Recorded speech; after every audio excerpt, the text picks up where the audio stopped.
चला तर आज बनवली कामावर एकदम सोप्या पद्धतीने पनीर मटरची भाजी, म्हणजे मटर पनीर.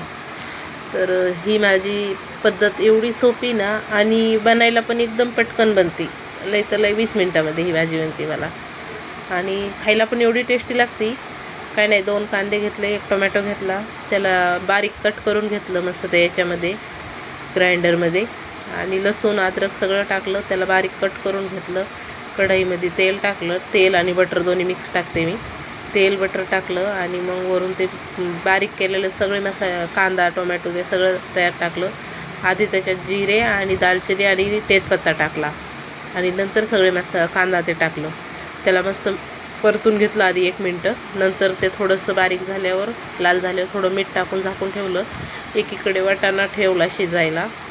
वाटाणा काय नाही, ते काय म्हणते त्याला, फ्रोजन मटारा असतोय, तर ते लवकर शिजतोय. ते वाटाणा ठेवला शिजायला, आणि त्याच्यात मग ते मसाले, कांदा ते टोमॅटो परतून घेतल्यावर चांगलं शिजलं, झाकून ठेवल्यावर त्याच्यात मसाले टाकले. तिखट, धन्याचं पावडर आणि हळद, मीठ तर अगोदर टाकलेलं होतं. पनीर कापून घेतला. कुडं पनीर ना असं थोडं हे करून घेत असते, आणि ही सोपी ट्रिक आहे. त्याच्यात थोडंसं चमच्याभर बेसन टाकायचं, म्हणजे भाजी कसं असं मिळून येते. ते काजू हे टाकायची गरज नाही. थोडंसं बेसन टाकलं ना, एकदम भाजी मिळून येते. आणि बेसन टाकून थोडं 1 मिनटं परतायचं. नंतर पाणी टाकून परत तेल सुटेपर्यंत शिजवायचं त्याला. असं तेल सुटेपर्यंत मी फ्राय करून घेतलं त्याला, आणि मग नंतर मटारा टाकला, शिजवलेला वाटाणा टाकला, मटारा टाकला, आणि नंतर पनीर टाकलं.